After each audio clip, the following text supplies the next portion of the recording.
बच्चों पर कितनी मेहनत करते हैं।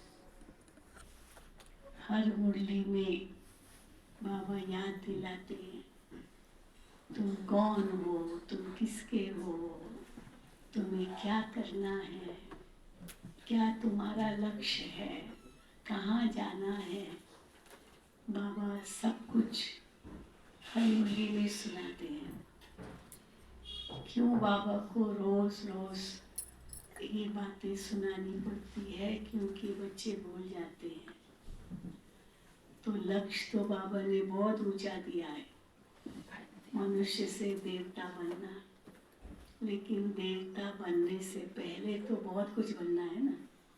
देवता तो भविष्य में बनेंगे, लेकिन देवता बनने से पहले तो शूद्र से ब्राह्मण बनना है। तो शूद्र से ब्राह्मण हम बन गए और हम सबको ये नशा है कि हम ब्रह्मा मुख वंशावली है, ब्रह्मा की संतान है। और ब्रह्मा की संतान होने के नाते हम भाई बहन हैं। फिर हम शिव बाबा के बच्चे हैं तो आत्मा के नाते भाई भाई हैं। तो जैसे ये समझ मिली, हमने ब्रह्मा बाप और शिव बाबा को जैसे पहचान लिया, तो हम ब्राह्मण कहलाने लगे। और ब्राह्मण बन करके जो बाबा हमें मर्यादाएं सिखाते हैं, नियम बताते हैं, उन पर हम चलना शुरू करते हैं। तो जैसे बाबा ये नियम मर्यादाएं हमें बताते हैं, बच्चे पवित्र बनो, योगी बनो, मुझे केवल याद करो, सर्व संबंध मेरे से जोड़ो, मन को व्यर्थ से बचाओ, बहुत कुछ बाबा कहते हैं।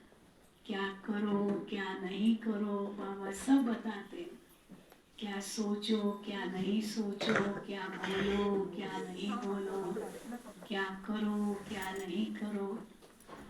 तो जब सब कुछ बाबा हमें बताते हैं, तो उस अनुसार अगर हम चलते हैं तो कहा जाएगा हम सच्चे सच्चे ब्राह्मण हैं।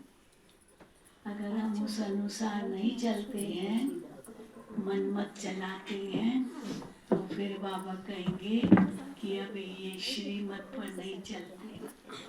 फिर बाबा उसमें कैटेगरीज बताते हैं कि कोई एक तो है बहुत श्रेष्ठ पुरुषार्थी।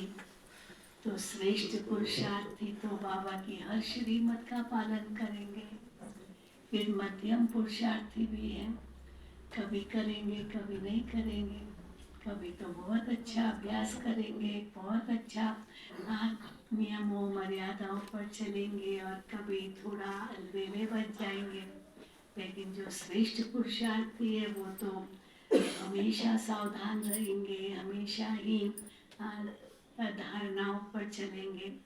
पर मध्यम कभी हाँ कभी ना। और फिर बाबा कनिष्ठ की तो बात ही नहीं करते, क्योंकि वो तो चलने वाले ही नहीं है। भले अपने आप को ब्राह्मण कहलाते हैं, बाबा के बच्चे कहलाते हैं, ब्रह्मा मुख वंशावली भी कहलाते हैं, लेकिन समझते हैं कि हाँ मैं तो बाबा का हूँ बस, बाकी बाबा का हूँ। तो जो बाबा कहते हैं उन आज्ञाओं पर चलना है, वो कहते हैं बड़ा मुश्किल है। फिर भी बाबा के बच्चे तो हैं ही हैं। बाबा तो कहते हैं ना, तो बाबा का माना बाबा के बच्चे तो कहलाए, तो वो भी वर्षे के हकदार बनते हैं। फिर बाबा उन बच्चों को देख करके थोड़ा तरस तो खाते हैं ना, कि भगवान इतना कुछ देने लिए आया है, लेकिन ये बच्चे बाबा को समझते भी हैं, पहचानते भी हैं, फिर भी उस पर चलते नहीं हैं। तो फिर बाबा को तरस पड़ता है, ये क्यों नहीं समझ रहे हैं। इतना सहज करके बाबा देते हैं तो भी समझ नहीं रहे हैं। तो फिर बाबा ड्रामा को याद करते हैं, तो ड्रामा में इनका यही पार्ट है। हम लोग भी ऐसे ही करते हैं ना, अपने घर वालों को, रिश्तेदारों को, दोस्तों को समझाते तो हैं, ये कोई मानते कोई नहीं मानते।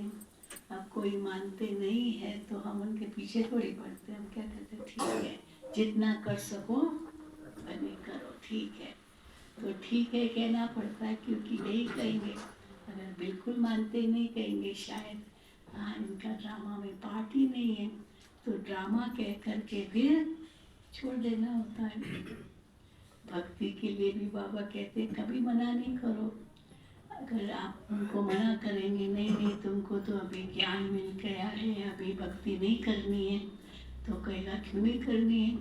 बाबा कहते कभी नहीं कहना चाहिए कि तुमको ज्ञान मिल गया, अभी नहीं भक्ति करनी है। क्यों नहीं कहना है? क्योंकि अगर ज्ञान भी छोड़ दे तो भक्ति भी छूट गई तो क्या होगा, दोनों जहां से चला जाएगा। इसीलिए जो जैसे कर रहे हैं करो, बाकी ज्ञान तो देंगे, ज्ञान तो देना ही है। इसीलिए ज्ञान तो देंगे, परंतु फिर ड्रामा भी समझते हैं, हर एक का पाठ निश्चित है। फिर ये भी समझते हैं कि जो करेगा वो पाएगा, अब नहीं करेगा तो क्या करेंगे, ड्रामा। इसलिए बाबा कहते हैं बहुत पीछे भी नहीं पड़ना।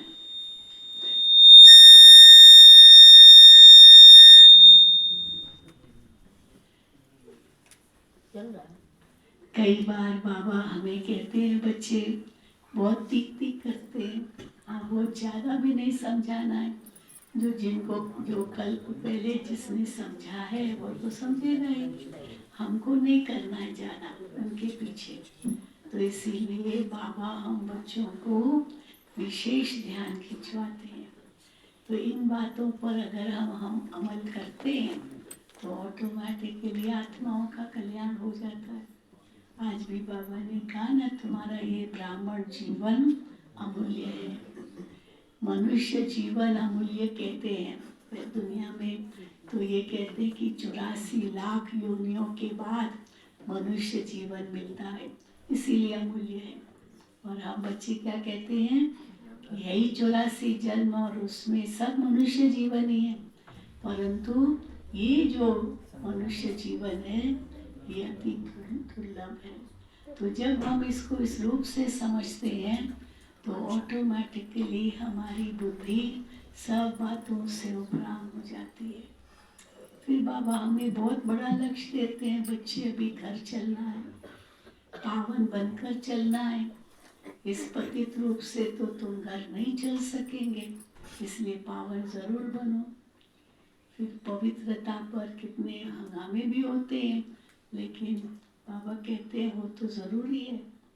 भले हंगामा करते हैं लेकिन इसके बिना तो तुम पावन बन ही नहीं सकते हो, इसके बिना तो तुम घर जा ही नहीं सकते हो। तो इसीलिए फिर बाबा के जो पक्के बच्चे हैं वो कहेंगे धरत पड़िए धर्म न छोड़िए, प्राण जाए पर वचन न जाए। बस कुछ भी हो जाए, मैंने जो भगवान को कहा है, वचन दिया है, मुझे अवश्य उसको निभाना है। फिर बाबा युक्तियाँ भी बताते हैं कैसे पवित्र रहना है, दृष्टि का परिवर्तन करना है। तो हर बात में बाबा हम बच्चों को कभी राय देते हैं, कभी बाबा आज्ञा करते हैं, कभी तो बाबा फरमान भी करते हैं। तो राय भी देते हैं, आज्ञा भी करते हैं और फरमान भी देते हैं। तो इसीलिए बाबा हम बच्चों को विशेष रूप से ये ध्यान खिंचवाते हैं। तो क्योंकि लक्ष्य बहुत हो जाए, देवता बनने से पहले हमें ब्राह्मण बनना है। फिर चलो ब्राह्मण बन गए, बाबा ने जो नियम मर्यादाएं बताई है उस पर चलने लगते हैं। फिर बाबा कहते हैं अब तुम्हें फरिश्ता बनना है, क्योंकि फरिश्ता बनने बगैर भी देवता नहीं बन सकेंगे। तो फरिश्ता बनने के लिए फिर क्या करना होगा, फर्श के सब रिश्तों से ऊपर जाना होगा। फर्श के रिश्तों से ऊपर जाने लिए क्या करना होगा, ये तेरा मेरा समाप्त करना होगा, हद से निकल बेहद में जाना होगा। तो ये बेहद में जाना माना अपने अमूल्य जीवन को पहचानना। तो ये जो हमारा ब्राह्मण जन्म अति दुर्लभ है, क्योंकि हम हद से निकल बेहद में जाते हैं, और बेहद में अगर गए तो फिर हदों में वापस नहीं आ सकते, तेरे मेरे में तो आ ही नहीं सकते हैं। अगर तेरा मेरा कहा तो फरिश्ता बनने से तो बहुत दूर है, बहुत दूर है। इसीलिए बाबा हम बच्चों को यही कहते हैं कि बच्चे फर्श के रिश्तों से दूर हो। तो देह अभिमान से भी दूर रहना है। देह अभिमान भी फर्श पर ले आता है ना। जितना हम देह अभिमान में थोड़ा सा आए तो हम फर्श पर आ जाते हैं, क्योंकि फर्श तो देह अभिमान है।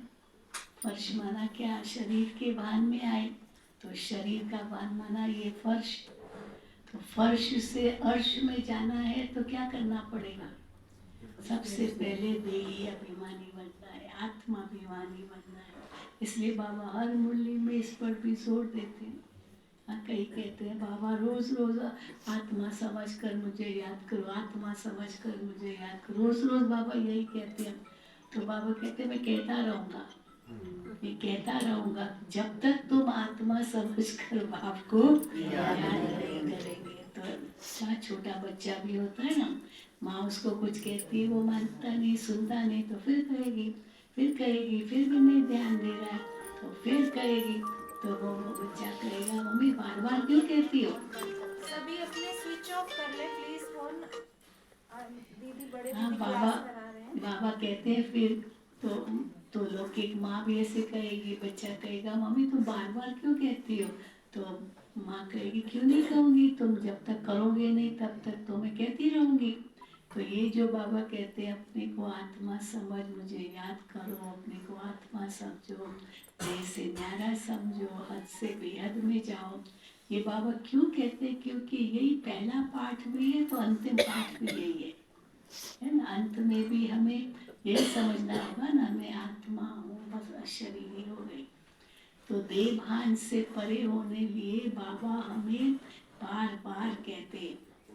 तो देही अभिमानी बनना बना हर कर्म आत्मा की स्थिति में करना। अब मैं देख रही हूँ माना क्या, मैं कौन देख रहा है? आंखें थोड़ी देख रही, आंखें तो खिड़की है। खिड़की खिड़की थोड़ी बाहर देखती है, खिड़की को क्या पता बाहर कैसा दृश्य है, वो तो खिड़की है। लेकिन खिड़की से देखने वाला कोई है। तो मैं आत्मा भी देह से न्यारी हूँ, आंखें मेरी खिड़कियाँ हैं। तो जब ये इस प्रकार की स्थिति होगी तो खिड़की जो आंखें हैं उनके आकर्षण में हम नहीं आएंगे। अगर आंखों के आकर्षण में आ गए, हाँ ये बहुत अच्छा है, ये खराब है, ये है, वो है, माना हम भेद करने लग गए क्योंकि हमने इसको ऐसे रूप में देखा, तो बाबा कहेंगे कि ये भी देह अभिमान।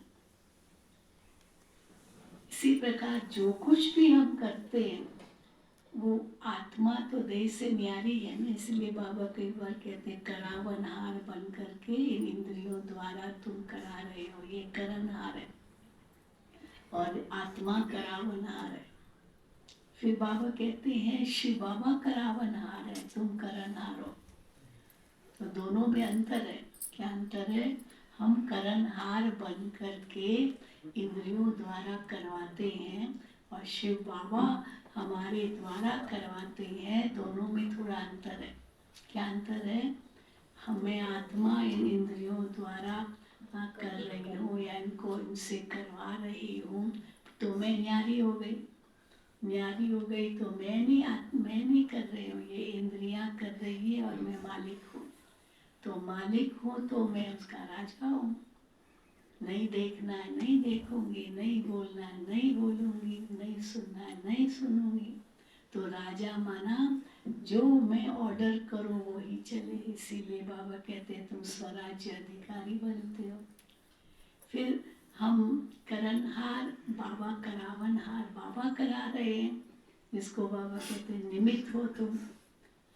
मैं कुछ नहीं कर रही, बस ये बाबा करवा रहा है। बाबा की महिमा है, मेरी महिमा नहीं है, बाबा की महिमा है। बाबा ने ये विशेषता दी, बाबा ने ये कला दी है, तो बाबा ही करवा रहा है। तो बीच में बाबा है और जब बीच में बाबा है तो हमारा हिसाब किताब किसी से बनेगा नहीं। मैं करती हूँ, मैं तो फिर हिसाब किताब बन जाता है। तो जहाँ मैं आया वहाँ हिसाब किताब बन जाएगा।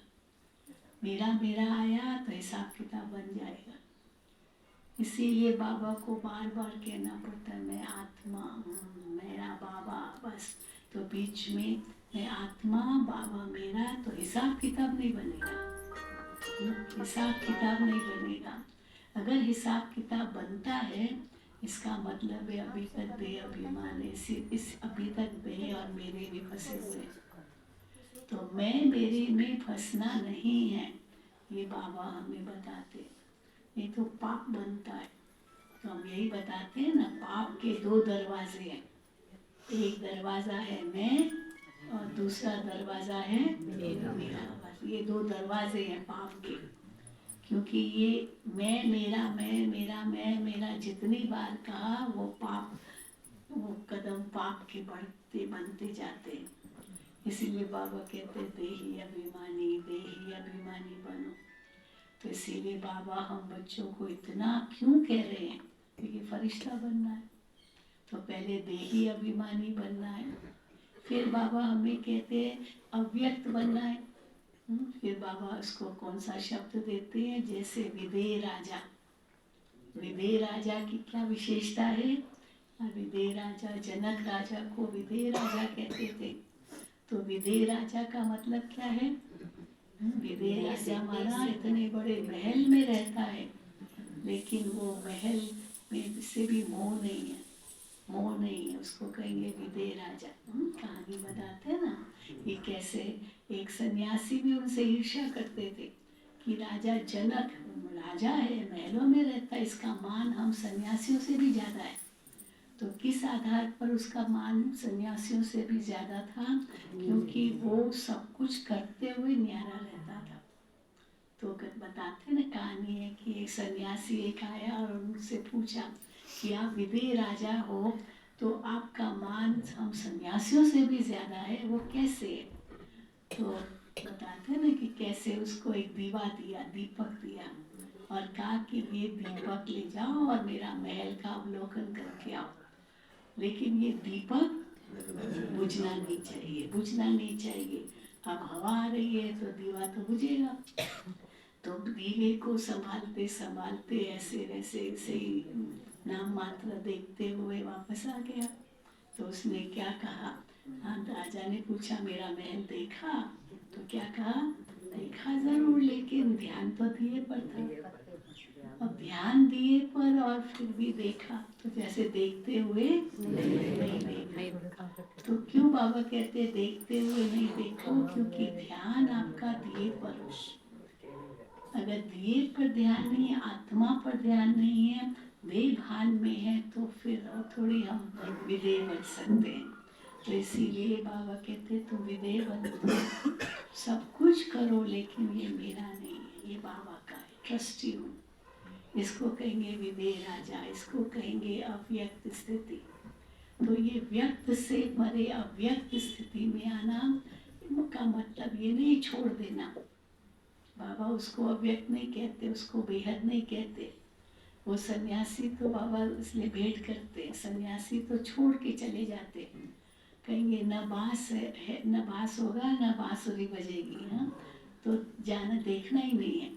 और यहाँ बाबा कहते देखो भी, सबके साथ रहो भी, तो भी पसंद। तो ये तो ज्यादा कठिन है। छोड़ देना कठिन है, या साथ में रहना और फिर भूलना? कठिन कौन सा है? लेकिन क्यों बाबा ने हमको इतना सहज करके दिया है? क्योंकि स्थिति हमारी दूसरी है। वो तो बाबा कहते हैं उनको, उनकी तो वो स्थिति है ही नहीं। देही अभिमानी की आज भी बाबा ने कहा ना, कुंभ के मेले में जाते हैं तो वहाँ पर मेरी सवारी पहले निकले, मेरी सवारी पहले निकले, मैं बड़ा। तो फिर उसका ये वो उसी के झगड़े हो जाते हैं, बहुत झगड़े होते हैं। तो इसीलिए हाँ होता है ना। तो इसीलिए बाबा ने हम इन सब बातों से छुड़ा दिया है। आत्मा का ज्ञान मिलते ही, परमात्मा का ज्ञान मिलते ही हद और बेहद से परे हो गए। कई कहते हैं ब्रह्मा कुमारिया सारा दिन आत्मा परमात्मा ही बोलती रहती है। ऐसे किसने कहा? तो वैल्यूज की बात करो, अच्छी अच्छी बातें करो। आत्मा परमात्मा क्या होता है? आत्मा परमात्मा तो दिखाई नहीं देते, इसलिए है या नहीं है छोड़ो। जीवन में अच्छी बातें, अच्छी मूल्य चाहिए, उनकी बातें करो। परंतु वो मूल्य आएंगे कैसे? आएंगे कैसे? जब तक अपने को आत्मा समझकर परमात्मा को याद नहीं किया, तब तक वो मूल्य आएंगे ही नहीं। हमें मुझे सहन शक्ति चाहिए, मेरे अंदर सहन शक्ति नहीं है, मेरे अंदर बहुत गुस्सा है। अब गुस्सा नहीं करना है, उसके लिए भी शांत रहना है। पर शांत रहने के लिए क्या करना पड़ेगा? आत्मा शांत है ना, शरीर तो शांत हो ही नहीं सकता। शरीर की शांति माना मृत्यु। जब किसकी मृत्यु होती है तभी कहते हैं ना, इनका देह शांत हो गया, इनका देह शांत हो गया, शरीर ठंडा पड़ गया। तो देह की शांति माना मृत्यु। लेकिन फिर भी क्या कहेंगे, प्रभु इनकी आत्मा को शांति देना। तो शांति तो फिर भी नहीं मिली। अगर जीवन में शांति नहीं है तो आगे जन्मों में भी कहाँ शांति मिलेगी। इसलिए कहते हैं शांति है तो अभी है, अभी नहीं तो कभी नहीं। तो अभी है वो कैसे अनुभव हो? जब आत्मा की स्थिति में बैठे। अगर देह अभिमान में है तो शांति कैसे आएगी? क्योंकि शरीर तो कर्म करता, हर वक्त उसको कर्म चाहिए। शरीर को हर वक्त कर्म चाहिए, शांत नहीं बैठ सकता है शरीर। हाँ, हृदय को भी हर वक्त धड़कना है। अगर 2 मिनट के लिए हृदय कहे कि मैं जरा शांत बैठ जाता हूँ तो क्या होगा? खत्म जी, शांति हो जाएगी। हाँ, 2 घड़ी के लिए पेट कहे कि नहीं मैं तो अभी कुछ काम नहीं करूँगा, मैं थक गया हूँ, मैं भोजन जो डाला है वो हजम नहीं करूँगा, तो क्या हो जाएगा? तो हर वक्त उसको काम करना है, हर वक्त हृदय को काम करना है, हर वक्त ये सारा शरीर चलता ही रहता है, नींद में भी चलता है। हाँ, नींद में भी अगर रुक जाए तो खत्म। तो इसीलिए शरीर को शांत नहीं होना है।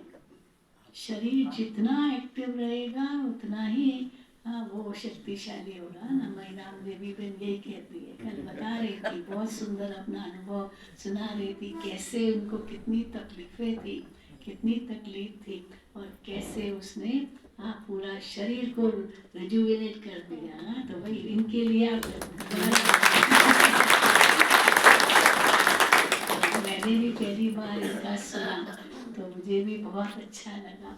लेकिन इतनी एक्टिव हो गई जो पहले क्या थी, ये बीमारी वो बीमारी वो बीमारी, और वो सब कैसे छूट गई और एक्टिव बन गई। तो अच्छा है ना, आप लोग भी खुश हो ना? वो भी देखा होगा ना इनका कैसे बना।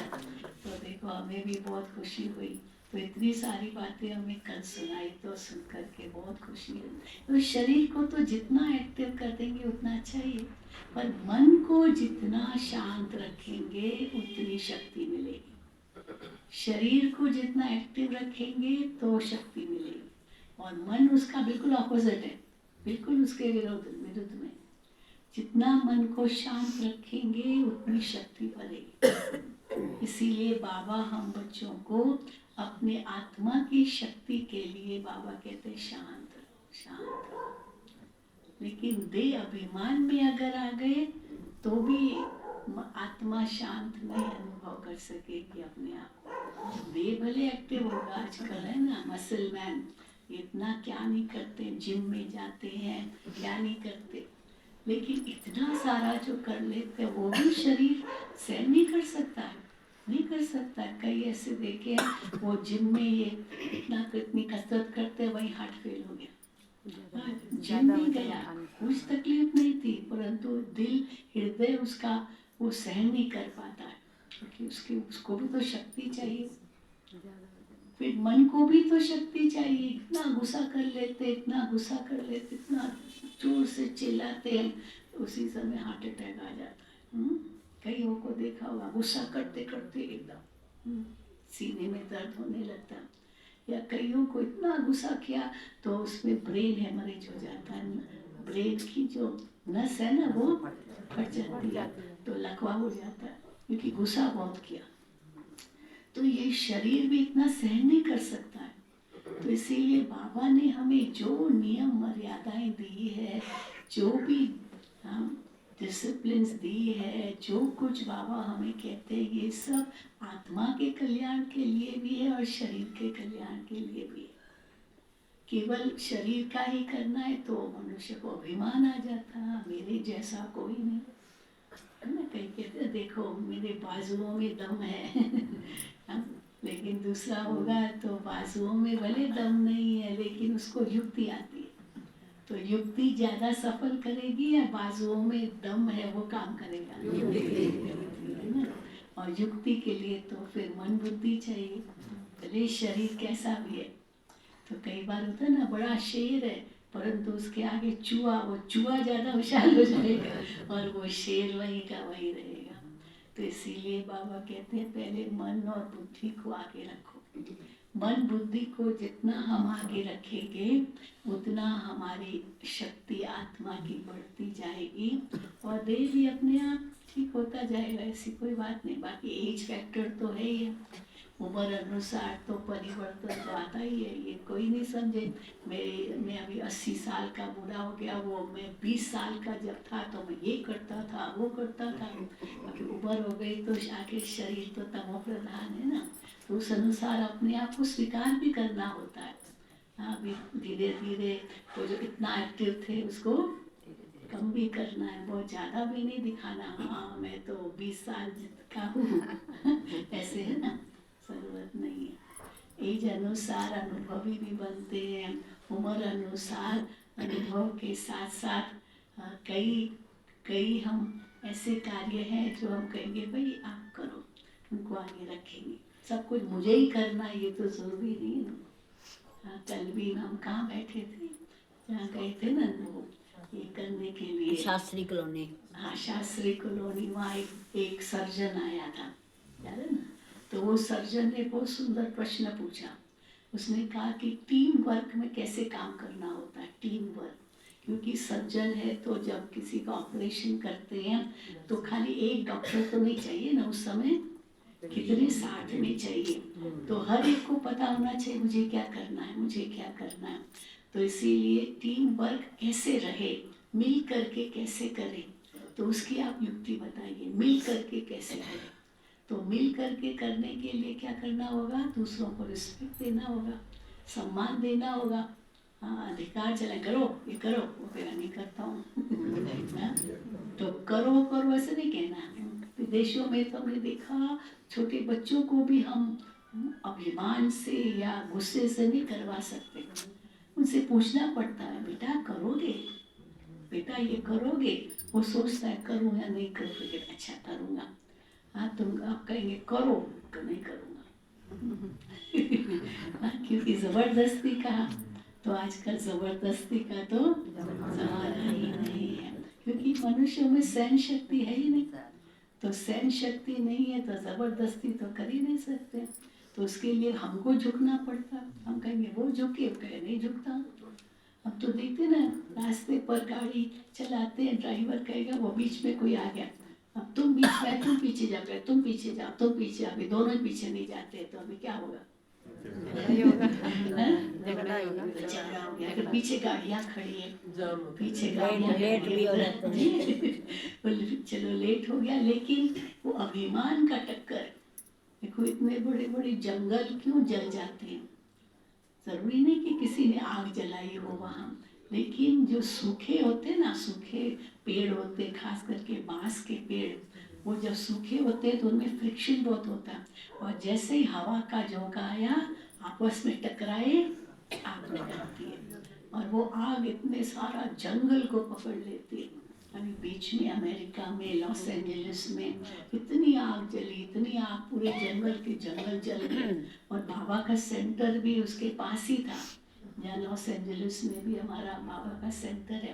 अभी वो बहन आई थी, अपना अनुभव सुना रही थी, इतने बड़े बड़े मकान, सब लकड़ी के मकान होते हैं, तो वो कितने जल गए, बड़े बड़े एक्टरों के, जो हॉलीवुड के एक्टर्स, उनके मकान जल गए। जो उस समय की राष्ट्रपति बहन थी उसका भी मकान जल गया, लेकिन बाबा के मकान को वो उतना सुरक्षित रहा। तो जंगल को आग लग गई, इतने माइलों माइलों में जंगल को आग लगी, और फिर हवा आई, ज़्यादा सूखापन और हवा, तो हवा तो और ही उसको भड़काएगी और ही उसको खत्म कर देगी। तो ऐसा हाल था। और बाबा के बच्चों ने क्या किया, बस तपस्या की, तो वो आग बस थोड़ी दूरी पर ही खत्म हो गई, नहीं तो बाबा का सेंटर भी जल सकता था। सब लकड़ी के ही मकान है वहाँ, लेकिन बाबा के बच्चे सब बच गए। हाँ, तो क्योंकि वो तपस्या ने काम किया।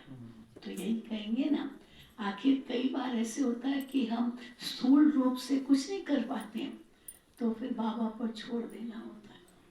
और बाबा कैसे करवाता है, मैं ये अनुभव बताती हूँ, पता नहीं यहाँ बताया या नहीं। तो कैसे बाबा, इसलिए बाबा कहते हैं कुछ भी हो जाए, कई बार आप बेबस हो, लेकिन बाबा, मीठे बाबा, बाबा आप करो, बाबा को बोझ दे दो, तो देखो बाबा अपने आप करेगा। मैं फिर या मैं आ गया तो ना, बाबा कहना करो, छोड़ो, है ना। वो बच्चा उठा नहीं सकता है तो माँ कहेगी बेटा मुझे दे दो, नहीं मैं, फिर उठा भी नहीं सकता है, आखिर तो देना ही पड़ता है। तो इसीलिए बाबा तो हमारे लिए कितना सब कुछ सरल कर देता है। बस उस सरलता में ही रहो और अंदर में शिव बाबा से शक्ति लेते रहो, आत्मा को शक्तिशाली बनाते रहो। बाकी तो हाँ, दुनिया को तो देख रहे हो क्या हालत है। इसलिए बाबा हमें धीरे धीरे न्यारा और प्यारा बनाते हैं। वो भी करना है, छोड़ना भी कुछ नहीं है, पर फंसना भी कहीं नहीं है। तो न छोड़ना है न फंसना है, और न नया जोड़ना है, नया भी नहीं जोड़ना है, क्योंकि नया जोड़ेंगे फिर कोई हिसाब किताब बन जाएगा। इसलिए नया भी नहीं जोड़ना है, फंसना भी नहीं है, छोड़ना भी नहीं है। तो क्या करना है, चौथा क्या करना है, चौथी बात कौन सी है, फंसना भी नहीं है, छोड़ना भी नहीं है, निभाना है। निभाना जरूर है, क्योंकि छोड़ के चले जाएंगे तो हिसाब किताब तो बाकी है। वो कब चुकतू करेंगे, हिसाब किताब तो चुकतू तो करना ही है ना। परंतु चलो किसी को हम, किसी का संस्कार है, हम उनको रिस्पेक्ट नहीं दे पाते, क्योंकि वो संस्कार बीच में बहुत आता है। चलो रिस्पेक्ट नहीं दे सकते हैं तो कम से कम सहन तो करो। चलो सहन भी नहीं कर पाते हैं तो एक्सेप्ट करो, उसको स्वीकार तो करो। तो ये है मेरा हिसाब किताब। इसीलिए कहाँ छोड़ के जाएंगे। अगर जाना है तो सबको एक साथ जाना है। जब तक बाबा है तब तक हमको यहाँ रहना है। संगम युगी जीवन प्यारा है ना, कि बाबा जल्दी ये शरीर छूटे, ऐसा तो कोई नहीं है। हाँ माताएं, जल्दी शरीर छूटे ऐसा कोई सोचता है क्या? नहीं। ये संगम युगी जीवन बहुत प्यारा, पर वो भी नहीं रखना है। अगर कुछ हो जाए बाबा हम तैयार हैं, ऐसे भी है ना। जो समझते हम तैयार है, हाथ उठाओ। तैयार भी रहना है और संगम युगी जीवन भी बहुत प्यारा है। दोनों में खुश, हाँ दोनों में खुश। कई दुनिया में तो ऐसे